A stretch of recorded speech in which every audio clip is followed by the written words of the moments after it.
नमस्कार दोस्तों, मैं हूं आपका अपना अश्विनी कुमार सियाल, इंश्योरेंस एंड फाइनेंशियल एडवाइज़र आपके बीच में। दोस्तों, आज मैं फिर अपना एक्सपीरियंस आपके साथ शेयर करने आया हूं। 4 से 5 साल पहले की बात है। दोस्तों, एक दिन मुझे किसी के रेफ़रेंस से एक फ़ोन आया, किसी का नंबर उसने मेरा एक व्यक्ति ने लिया होगा। उसका फ़ोन आया कि उसकी कुछ पॉलिसी हैं, एक बार सर आके देख लीजिए क्या है इन पॉलिसियों में।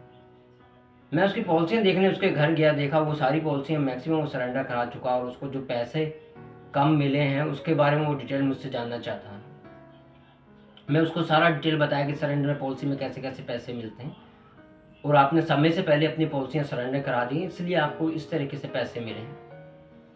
समझाने के बाद मैंने उससे पूछा कि भैया आपने ये पॉलिसी इतनी जल्दी क्यों तुड़वा दी? अभी तो उसमें टाइम था।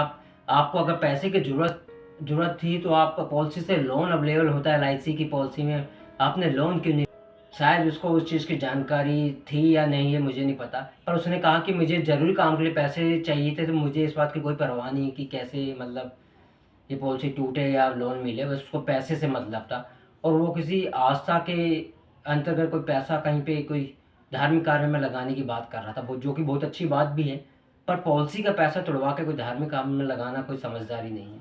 तो दोस्तों, हुआ क्या कि मैंने उसको नई पॉलिसी के लिए सजेस्ट की कि आपने गलती से अगर ये पॉलिसियाँ तुड़वा दीजिए, आप नई पॉलिसी ले लीजिए, आपके और आपके परिवार के लिए, पीछे आपकी बीवी और बच्चे हैं, उसके लिए बहुत ज़रूरी है ये। उसने कहा कि आप कुछ टाइम इंतज़ार करो, फिर मैं ज़रूर आपसे ये पॉलिसी करवा दूँगा। 1 से 2 महीने, 3 से 6 महीने इस तरह से बीत गए और मैं उसके पास जाने लगा, उसको मैसेज भी करने लगा, पर वो उस बात को टालने लगा कि आज नहीं, कल कराऊँगा, इंतज़ार करने के लिए कहने लगा।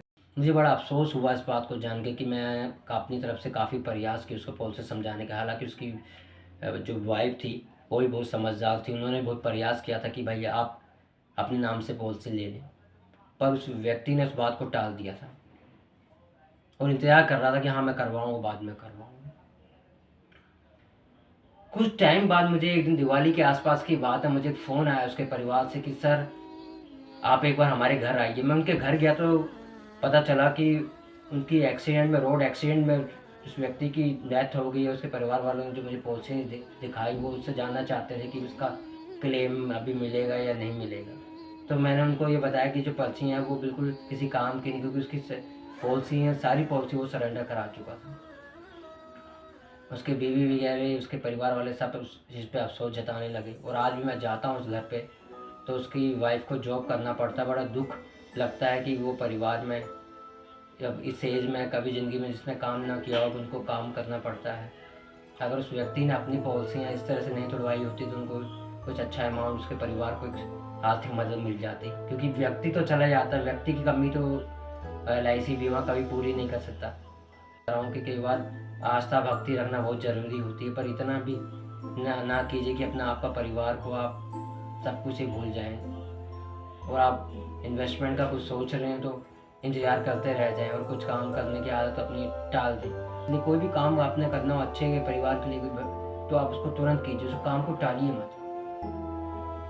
जैसे भगवान ने मुझे, हो सकता है आपकी ये कहानी सुना के इसलिए आपको यूट्यूब चैनल पे आपके सामने भेजा हो कि आपके परिवार की कोई हेल्प हो पाए या आप ये जागरूक कर पाएँ लोगों तक कि अपने परिवार के लिए जीवन बीमा लेना कितना ज़रूरी है। क्योंकि उस आदमी को तो हम वापस नहीं ला सकते, पर उसके परिवार की आर्थिक मदद है जो बीमा के ज़रूर हो सकती है। तो ज़रूर जीवन बीमा करवाएँ। बाकी मेरे नीचे ये नंबर पे आप कॉन्टैक्ट कर सकते हैं। आपको जीवन बीमा करवाना हो या मोटर बीमा करवाना हो या मेडिक्लेम बीमा करवाना हो। तब तक के लिए फिर नई कहानी के साथ आपको मिलूँगा और आशा करता हूँ कि आप काम को ना टालने की आदत बनाएँ, भगवान पे डिपेंड होने का बहाना ना बनाएँ कि भगवान जो करता है मैं उसी पे डिपेंड हूँ। इसी विश्वास के साथ कि आप अपने परिवार पे, अपने काम पे ध्यान देंगे। मैं आपसे फिर मिलूँगा। जब तक के लिए नमस्कार।